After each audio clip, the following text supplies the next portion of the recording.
Hello, hola, dumela, ni hao, and welcome back to another model comparison video. And this time we're doing it of two Eastern Airlines planes, the DC-8 and the DC-10 from pretty much the same family branches. So I can look at the newest of the two models and then oldest of the two planes. Bloody hell, I'm trying to get the flap to close. Close! While I fight with the dang flap, we can take a look at the box. Gemini Jets logo, got the plane flying, got the Eastern title underneath, DC-8-61.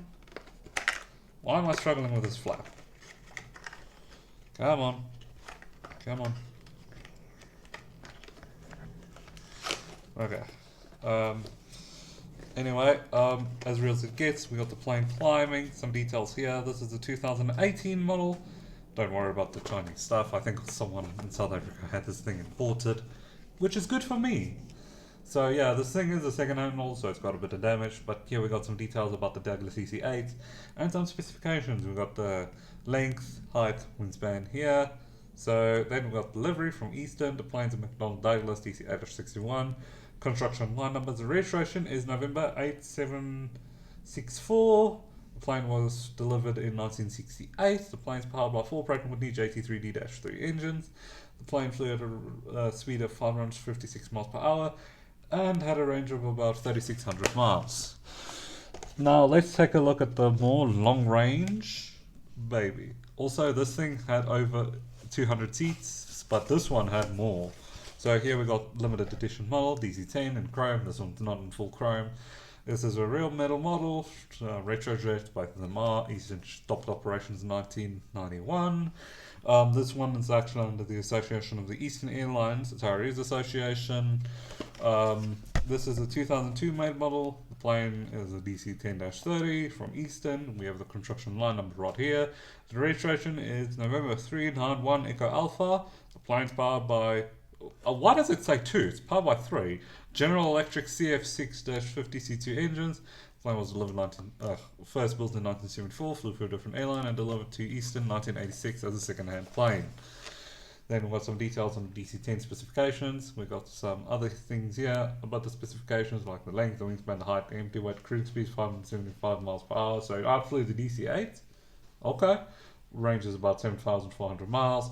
And the seating capacity is 300 in mixed class, 380 in high density.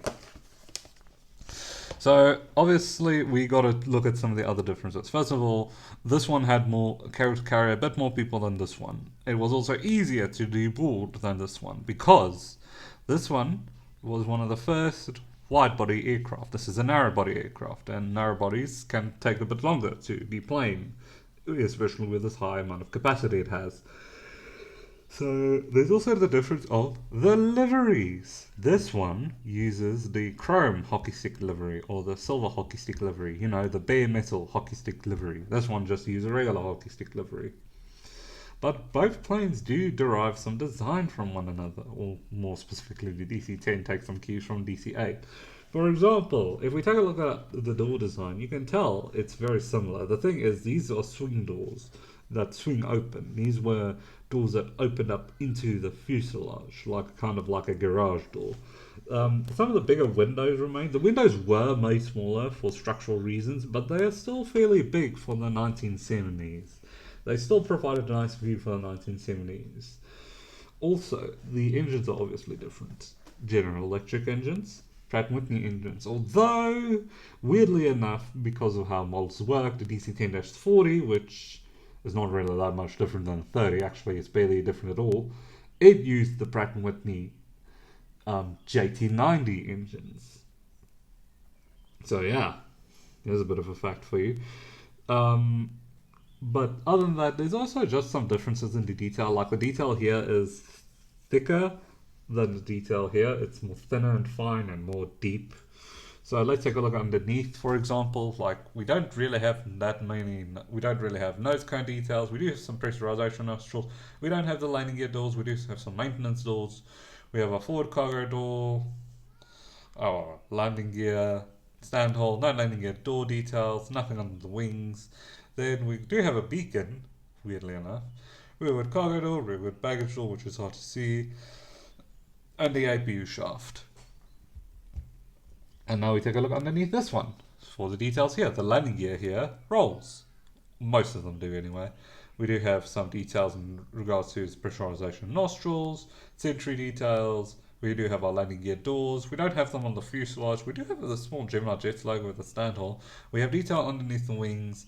We got our cargo doors here and here. We do have our skid chute, no APU, but the thing is the DC-8 didn't have an APU. So which plane was better? Well, in terms of capacity and general economy, the DC-10 was definitely better because it basically moved to replace the DC-8, which ultimately with Eastern it did eventually. Because the thing is, these only started flying in 1984. The DC-10 was superseded by the L-1011 back in 1972, and it was retired, I think, in 1972, 1973, give or take, in favor of the L-1011s, which Eastern flew a boatload of till they retired. And even they started kind of getting replaced by the 757, although the 757 was made to more replace the smaller DC-8s. So, yeah. So, which plane did Eastern fly better? Well, controversially, I'd have to say the DC-8s. The main reason is because the time at which the DC-10 entered. The time where DC-10 entered service with Eastern was tumultuous, to put it lightly, because it was under the leadership of Frank Lorenzo. If anyone knows anything about aviation history, this guy was an absolute piece of work when it came to running an airline. It's a miracle Continental survived his running.